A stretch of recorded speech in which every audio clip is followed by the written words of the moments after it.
Lucknow medical college में धर्मांतरण के लिए दबाव बनाने और पीड़ित छात्रा का यौन शोषण करने के मामले में आरोपी रमीज के खिलाफ अब गैर जमानती वारंट जारी हो चुका है। दरअसल पीड़िता ने कोर्ट में अपना कलमबंद बयान दर्ज कराया है, जिसमें पीड़िता ने वही आरोप लगाए जो उसने मेडिकल कॉलेज की विशाखा कमेटी के सामने रखा था। दरअसल पीड़िता लगातार ये बात कह रही थी कि आरोपी रमीज उसका धर्मांतरण कराना चाहता था, उसने उसका यौन शोषण किया और पहले से वो शादीशुदा था। ये पूरी बात उसने छिपाई। इस पूरी शिकायत के बाद मेडिकल कॉलेज प्रशासन जागा और मुख्यमंत्री के निर्देश के बाद विशाखा कमेटी का गठन किया गया। विशाखा कमेटी के सामने आरोपी डॉक्टर रमीज एक बार पेश हुआ और उसके बाद विशाखा कमेटी ने उससे एक एफिडेविट मांगा कि वो पहले से शादीशुदा नहीं है, क्योंकि उसने इनकार किया था कि वो शादीशुदा नहीं है। इसी दौरान मेडिकल कॉलेज की कई लड़कियों ने इस बात की जानकारी दी कि वो रमीज की पहली पत्नी से मिल चुकी हैं। पीड़िता ने भी बताया था कि उसकी जानकारी थी कि इसने पहले शादी की है और उससे इसकी मुलाकात भी हो चुकी, जिसके बाद वो सदमे में चली गई थी और उसने सुसाइड अटेम्प्ट किया था। फिलहाल इस पूरे मामले में अब कोर्ट ने रमीज के खिलाफ गैर जमानती वारंट जारी कर दिया है और पुलिस ने लगातार दबिश दे रही है। 3 जगहों पर पुलिस ने दबिश दी, लेकिन अभी तक आरोपी डॉक्टर रमीज पुलिस के हाथ नहीं लगा है। लखनऊ से निसर राम के साथ निखिल शर्मा, न्यूज स्टेट उत्तर प्रदेश। रायबरेली में बैंक ऑफ बड़ौदा का लोन के नाम पर एक बड़ा फर्जीवाड़ा सामने आया है। दरअसल बताया जा रहा है कि 24-25 के सत्र में करीब 9.2 करोड़ का फर्जी तरीके से लोन प्राप्त कर लिया गया, जिसमें कि फर्जी तरीके से दस्तावेज लगाए गए। दस्तावेजों में बताया जा रहा है कि वेतन स्लिप और अन्य जो दस्तावेज थे वो फर्जी तरीके से लगाए गए, जबकि आधार कार्ड और पैन जो थे वो सही थे और उनको लगा करके फर्जी तरीके से लोन प्राप्त कर लिया गया है। इसको लेकर के जब शाखा प्रबंधक को जानकारी हुई तो उन्होंने तत्काल थाने पर मामला दर्ज करा दिया है और जिनके ऊपर मामला दर्ज कराया है उनमें से 48 लोग ऐसे हैं जो फर्जी तरीके से लोन प्राप्त कर लिए थे, फर्जी दस्तावेज लगाकर। फिलहाल रायबरेली पुलिस पूरे मामले की जांच पड़ताल कर रही है। इस पूरी जांच पड़ताल के बाद ही पता चल पाएगा कि कितने लोग बैंक के कर्मचारी इस पूरे फर्जीवाड़े में शामिल थे और कितने अन्य बाहरी लोग शामिल थे इस पूरे रैकेट में, जो कि फर्जी तरीके से लोन लोगों को दिलाते थे।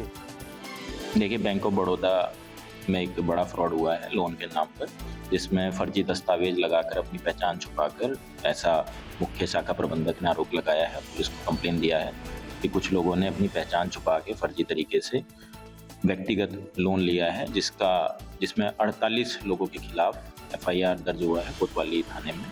और इसमें जो धनराशि है जिसका फ्रॉड हुआ है वो लगभग 9 करोड़ की है।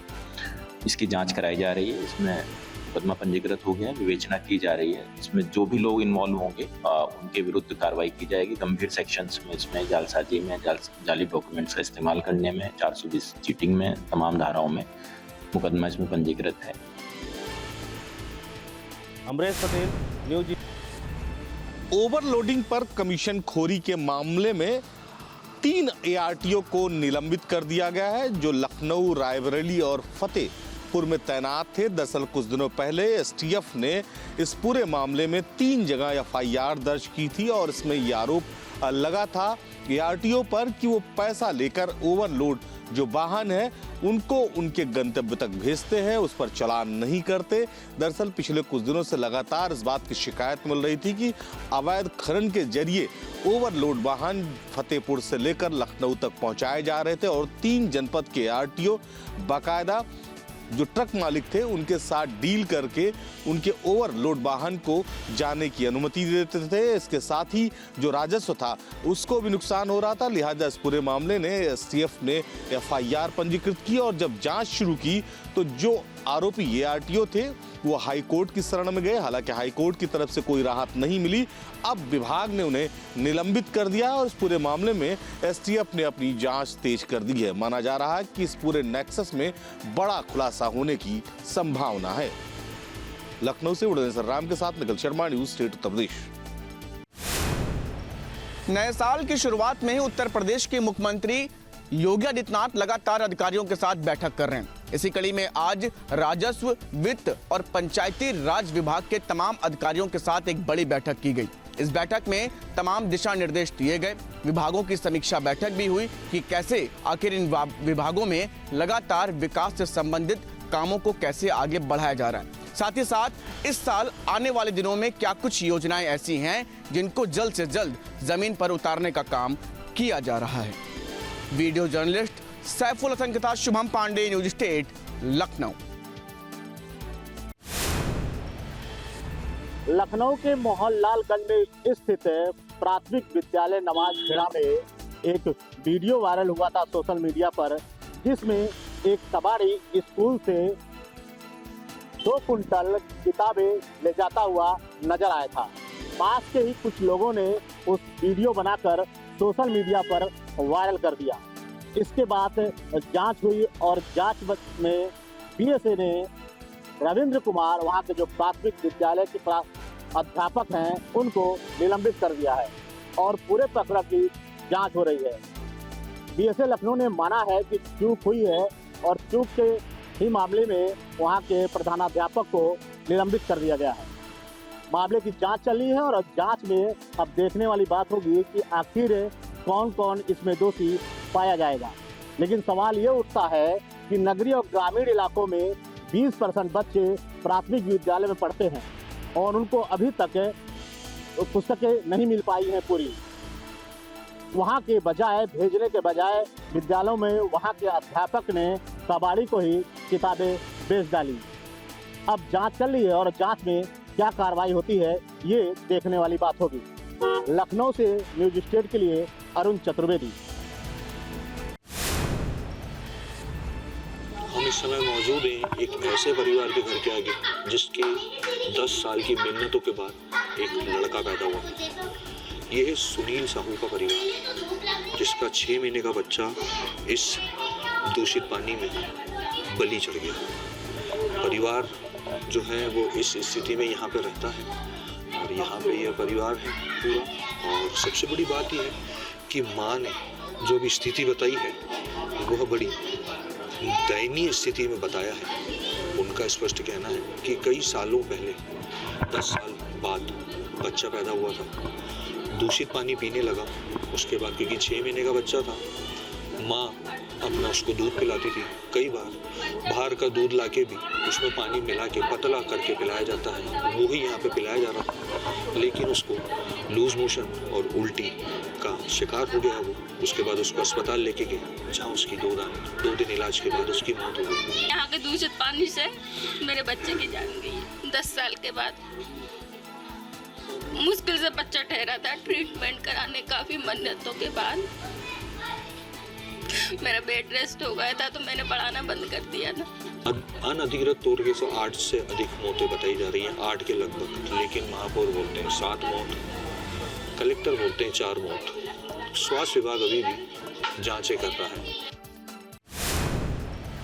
माघ मेले को देखते हुए वाराणसी से रिंग रेल चलाए जाने की योजना को मूर्त रूप दिया गया है। हालांकि ये रिंग रेल प्रयागराज से वाराणसी और वाराणसी से प्रयागराज चलाई जाएगी। जिस तरीके से जनवरी महीने में कई प्रमुख स्नान होने हैं और माना जा रहा है कि प्रयागराज के बाद सबसे ज़्यादा भीड़ अगर कहीं उमड़ेगी तो वो काशी में ही उमड़ेगी। जो रेलवे का अनुमान है कि स्नान के दिनों में यहाँ पर 2.5 से 3 लाख लोग सफ़र कर सकते हैं और इसके अनुसार रिंग रेल की जो योजना है वो तो लागू की ही जा रही है। साथ ही बाकी ट्रेनों में भी आसानी से जगह मिल सके, भीड़ कहीं इकट्ठा ना हो, इसका पूरा रूट मैप ठीक उसी तरीके से बनाया गया है जिस तरीके से महाकुंभ के दौरान किया गया था।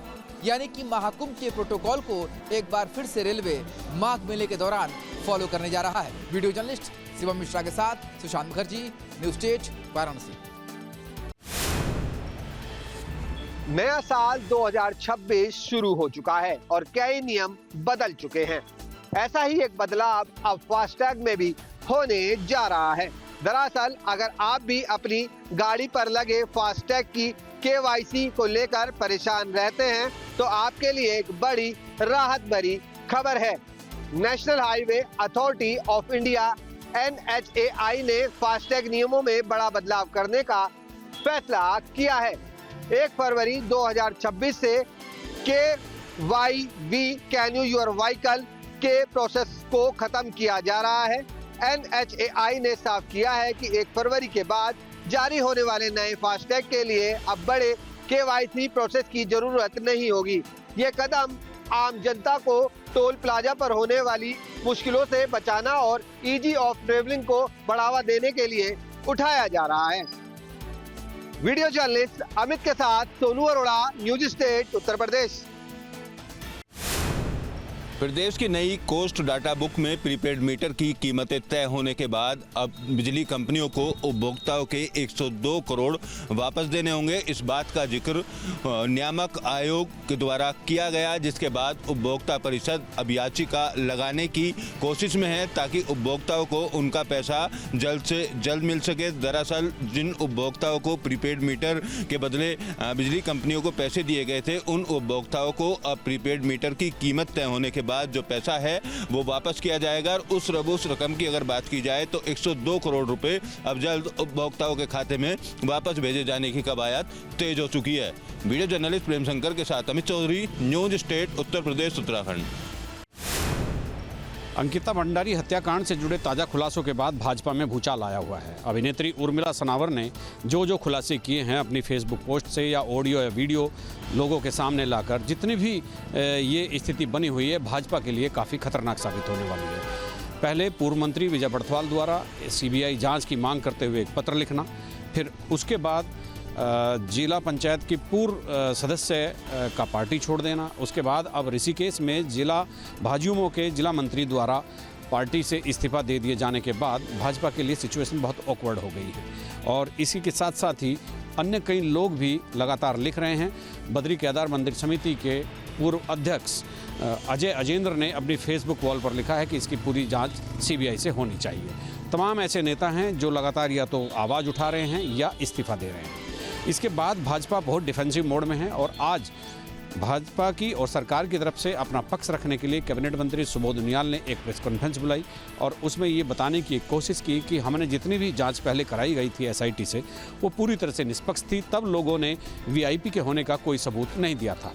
आज भी जो नए खुलासे हुए हैं उनको लेकर के मुकदमे दर्ज हो गए हैं। अगर किसी के पास कोई साक्ष्य है तो पुलिस थाने में जाकर वो दे सकता है। लेकिन फिर भी कई ऐसे पहलू हैं, कई ऐसे प्रश्न हैं जिनका जवाब न सरकार के पास है, न संगठन के पास है और न जांच अधिकारियों के पास है।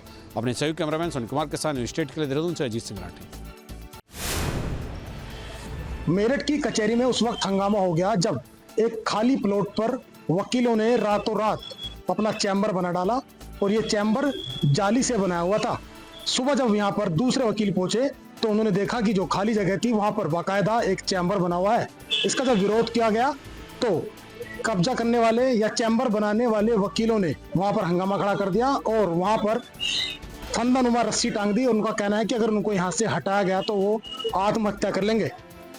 इस मामले में जब अधिकारियों ने दखल दिया, उसके बावजूद भी वकील अपनी बात से पीछे नहीं हटे और वो उसी चैम्बर में जमे रहे। दरअसल ये मामला मेरठ के कचहरी का है। यहाँ पर प्याऊ चौक है, यहाँ पर एक खाली प्लॉट था जो वहाँ पर कूड़ा डाला जाता था। वकीलों का कहना है कि वो बरसों से प्रैक्टिस करते हैं लेकिन उनको कभी चैम्बर नसीब नहीं हुआ, इसलिए उन्होंने खाली जगह को वहाँ पर स्थायी रूप से चैम्बर बना लिया है। वकीलों का कहना है कि अगर उनको यहाँ से हटाया गया तो वो आत्महत्या कर लेंगे। वकीलों ने चैम्बर के अंदर रस्सी का फंदा बना दिया। इस मामले में खूब हंगामा हुआ। चैम्बर नहीं चाहिए हमें, तो केवल टेबल कुर्सी की ही व्यवस्था हो जाए जिससे हम अपनी बैठ के काम कर लें। चैम्बर की तो यहाँ बात ही नहीं है। और यहाँ पर सीनियरों के पास 5-5 चैम्बर है, ठीक है जी। किराए पर यहाँ चैम्बर चल रहे हैं और यहाँ प्रॉपर्टी डीलिंग होती है चैम्बरों की। 50-50 लाख रुपए का रेट है जो हम पे कभी होगा नहीं, ना हम कभी खरीद पाएंगे। क्या रजिस्ट्रेशन करते ही जितने भी एडवोकेट है सबको ही चैम्बर या मेज कुर्सी मिल जाती है। मेज कुर्सी की व्यवस्था है, करनी व्यवस्था है कानून में, मेज कुर्सी की व्यवस्था होनी चाहिए और बार करती है उस चीज का प्रबंध। पीछे आपने फंदे लगा रखे हैं, वो किसके लिए लगा रखे हैं? अपने लिए लगा रखे हैं। जब ये हमें मारने का प्रयास करेंगे, हमें जेल में भेजने का प्रयास करेंगे तो इनसे क्यों मरेंगे हम स्वयं मरेंगे फिर। मेरठ से सरफराज अहमद, न्यूज स्टेट उत्तर प्रदेश। उत्तराखंड की पुष्करधामी सरकार चारधाम यात्रा को सुदृढ़ बनाने के लिए और यात्रियों को सुविधा देने के लिए लगातार प्रयासरत है और अभी एक बड़ा फैसला हुआ है कि चारधाम यात्रा मार्ग में 10 शेल्टर होम बनाए जाएंगे और ये शेल्टर इनके लिए 39 करोड़ रुपए सरकार ने निर्गत भी कर दिए हैं और एक शेल्टर होम में 400 श्रद्धालुओं के ठहरने की व्यवस्था होगी।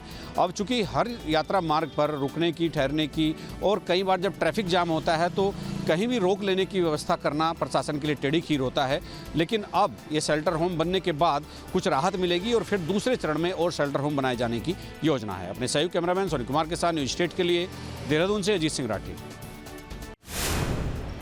जयपुर का चोमू इलाका जहां पर पठान कॉलोनी में जो अतिक्रमण है उसको तोड़ने के यहां पर लगातार कार्रवाई जारी है। जो जेसीबी है वो आसपास के इलाके में जो अतिक्रमण किया गया है उसे तोड़ रही है, क्योंकि ये विवाद शुरू हुआ था 25 दिसंबर से जब जो मस्जिद थी उसके बाहर जो अतिक्रमण हटाने का प्रयास हुआ था तो उस दौरान पुलिस पर रात के समय में पथराव किया गया था और उसी बात के बाद में जब मामला बढ़ गया था तो करीब 110 लोगों को हिरासत में पुलिस की ओर से लिया गया था। 19 व्यक्तियों को गिरफ्तार किया, 15 और नामजद इसमें नाम सामने आए जिनकी गिरफ्तारी के प्रयास हो रहे हैं। लेकिन उसके बाद में नगर परिषद की ओर से जो अतिक्रमण थे इन इलाकों में जहां से पथराव हुआ था वहां पर नोटिस चस्पा किए गए, 3 दिन का समय दिया गया, अल्टीमेटम दिया गया कि अपना अतिक्रमण हटा लीजिए नहीं तो कार्रवाई करनी पड़ेगी। 3 दिन बाद में जब अतिक्रमण लोगों ने खुद ने नहीं हटाया तो आज नगर परिषद की टीमें हैं जो कि भारी जाब्ते के साथ में इन इलाकों में पहुंच चुकी है और यहां पर कार्रवाई करते हुए नजर आ रही है। यानी पीला पंजा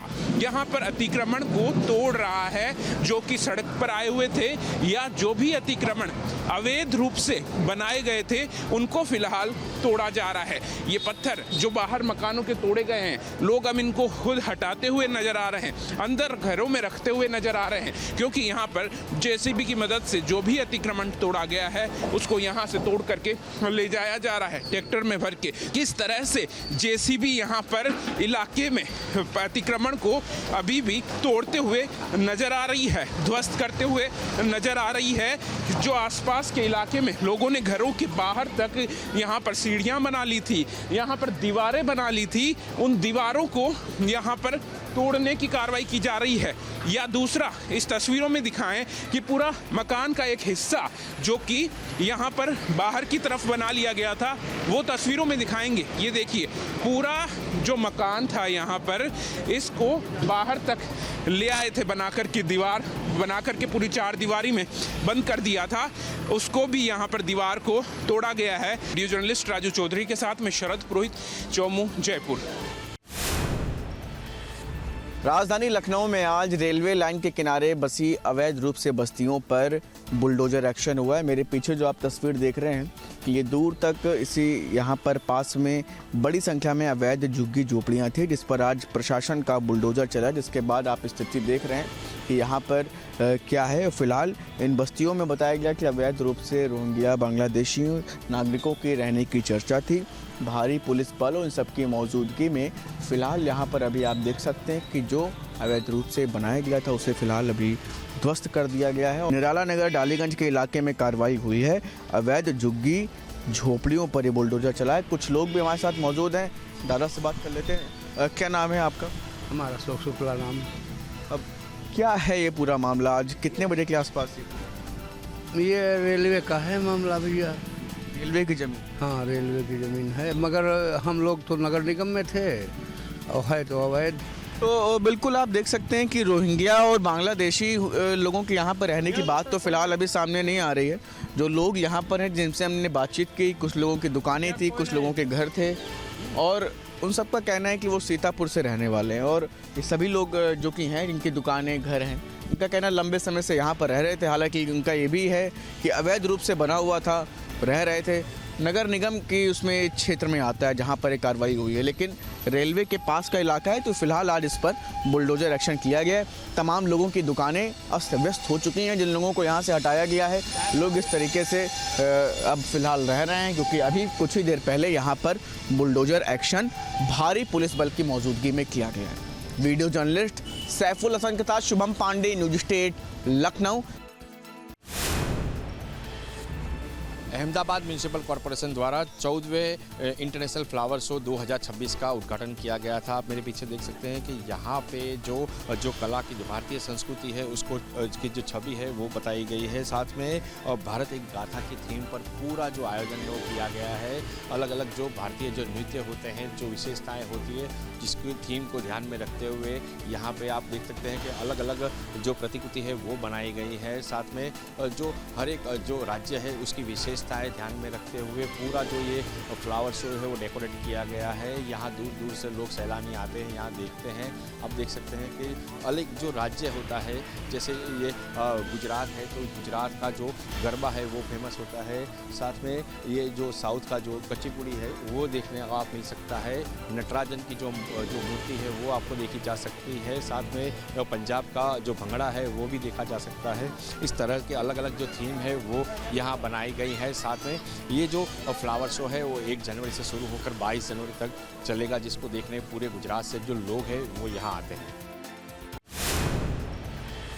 प्रयागराज के संगम तट पर माघ मेले के आगाज से पहले तैयारियां अंतिम चरण में हैं और लगभग जो काम हैं वो पूरे हो चुके हैं। आप देखें तो हम इस वक्त संगम नोस पर मौजूद हैं और यहाँ पर तमाम अधिकारी, जो मेला अधिकारी और एसपी मेला और तमाम अधिकारी प्रशासनिक अमले से जुड़े सब यहाँ पर मौजूद हैं और फाइनल टच दिया जा रहा है। चूँकि ये संगम नोज है, यहाँ पर हर जो श्रद्धालु है, तीर्थयात्री है, वो चाहता है कि एक बार गंगा यमुना का जहाँ संगम होता है संगम नोज पर पहुँच करके स्नान करें। तो जो पौष पूर्णिमा का स्नान है उस लिहाज से ये पूरी तैयारी की जा रही है और यहाँ पर जो सर्कुलेटिंग एरिया है, जो स्नान का घाट है संगम पर, उसकी जो लंबाई चौड़ाई है उसको एक तरह से बढ़ाया गया है और यहाँ पर जो घाट है उसके किनारे डीप वाटर बैरिकेडिंग भी यहाँ पर आप देखें तो लगाई जा रही है। इस वाटर बैरिकेडिंग को खतरे का निशान माना जाता है और यहाँ तक स्नान करने की अनुमति होती है। तो अधिकारी यहाँ पर मौजूद हैं और डिस्टेंस जो है वो नापा जाता है कि किस डिस्टेंस से आगे जो है वो पानी ज़्यादा गहरा है और उसके पहले स्नान करने की अनुमति होती है। तो देखिए उसी को यहाँ पर उसी वाटर बैरिकेडिंग को यहाँ पर तैयार किया जा रहा है। इसके नीचे नेट भी लगाया जाता है, जाल भी लगाया जाता है ताकि कोई बह करके उधर न जाए। आप सामने देख सकते हैं संगम का खूबसूरत ये नज़ारा है और हल्की धूप यहाँ पर आज देखी जा सकती है। तो तैयारियाँ जो हैं यहाँ पर अंतिम चरण में है। कई यहाँ पर जेसीबी और पोकलैंड मशीन लगा करके घाटों का चौड़ीकरण किया जा रहा है और कई किलोमीटर लंबे घाट तैयार किए गए हैं ताकि जिस तरह की तैयारी है। और मुख्यमंत्री ने भी कहा था, उप मुख्यमंत्री आए थे, उन्होंने भी कहा था एक तरह से मिनी कुंभ की तर्ज पर इस बार के माघ मेले का जो तैयारी है वो की गई है। मुख्यमंत्री जब प्रयागराज आए थे तो उन्होंने कहा था कि 10 से 15 करोड़ लोग यहाँ पर पहुँचेंगे और इस बार का माघ मेला हर साल के जो माघ मेले हैं उससे कहीं बहुत बड़ा होने जा रहा है। प्रयागराज से वीडियो जर्नलिस्ट विजेंद्र कुमार के साथ मानवेंद्र प्रताप सिंह, न्यूज़ स्टेट, उत्तर प्रदेश। सोना चांदी हो या फिर डायमंड हो, डायमंड की बात जब की जाती है तो ये कहा जाता है कि क्या वो खरा है, और जाहिर तौर पर जो जौहरी होता है वो डायमंड की परख को जानता है। लेकिन आज का ज़माना जो है, बहुत सारे डायमंड्स ऐसे हैं जो फेक तरीके से, नकली तरीके से बाज़ार में बेचे जा रहे हैं। ऐसे में तनिष्क ने शुरू किया है तनिष्क डायमंड एक्सपर्टीज सेंटर। अब ये तनिष्क का एक्सपर्टीज सेंटर है क्या, किस तरह से ये डायमंड की जांच करते हैं और कितना वो खरा है उसकी जांच करते हैं, इस पर बातचीत करने के लिए हमारे साथ में मनोज कुमार सिंह जुड़ेंगे जो कि हमें बताएंगे कि जो गोल्ड के अलावा जो डायमंड है वो कितना प्योर है और इसकी ऑथेंटिसिटी क्या है, ये हमें बताएंगे। एक्सपर्टीज सेंटर में हम इस समय मौजूद हैं तनिष्क के कनॉट प्लेस के इस ऑफिस में और इस शोरूम में। बहुत बहुत स्वागत है आपका। सबसे पहले तो हम थोड़ा सा जानना ये चाहेंगे मनोज जी कि क्या किस तरह का ये सेंटर? धन्यवाद। एक्चुअली ये डायमंड एक्सपर्टीज सेंटर है, ये तनिष्क का एक नया इनिशिएटिव है। बेसिकली ये जो इनिशिएटिव है वो कस्टमर को, ट्रस्ट को, ट्रांसपेरेंसी को इन्हांस करने के लिए ये हमने सेटअप अभी लेकर आया है। बेसिकली डायमंड एक्सपर्टीज सेंटर में हमारे पास 5 टाइप्स के मशीन्स हैं जो डायमंड के अलग अलग फीचर्स को बताता है। तो एग्जांपल देखो, जैसे ये हमारा मशीन है सिन डिटेक्ट मशीन। इस मशीन की सहायता से हम ये जानते हैं कि डायमंड नेचुरल है या नहीं। आप देख सकते हैं यहाँ पे हमने एक डायमंड सॉलिटर रखा हुआ है। ये यहाँ पर हम देखते हैं कि इसके डायमंड के टेबल पे तनिष्क का लोगो है। ये बेसिकली ट्रस्ट के लिए है, क्रेडिबिलिटी के लिए है और यूनिक आइडेंटिफिकेशन नंबर यहाँ इनग्रेव है। इससे ये सुनिश्चित होता है कि जो डायमंड है उसकी मतलब क्वालिटी, उसकी प्योरिटी, उसकी ट्रांसपेरेंसी, उसकी यूनिकनेस डायमंड यहाँ पे शोकेस होता है। ये अच्छा, ये इसका इस डायमंड का शोकेस हो रहा है, यहाँ पे डिटेल आ रहा है। अच्छा, ये डायमंड का आप देख रहे हैं, यहाँ पे टी लोगो है, तनिष्क का लोगो है और ये यूनिक नंबर है। ये तो किसी कोई और भी अगर डायमंड अपना लेके आता है तो वो टेस्ट कराए? ये चीज़ सिर्फ तनिष्क के डायमंड पे होगा। अच्छा, हाँ, टेस्ट सिर्फ तनिष्क के डायमंड पे। ये वाला, ये जो देख रहे हैं, बाकी नेचुरल है या नहीं है, ये किसी भी नॉन तनिष्क डायमंड को भी हम इस मशीन की सहायता से चेक कर सकते हैं कि वो नेचुरल है या नहीं। जर्नलिस्ट राकेश रावत के साथ सैयद आमिर हुसैन, दिल्ली।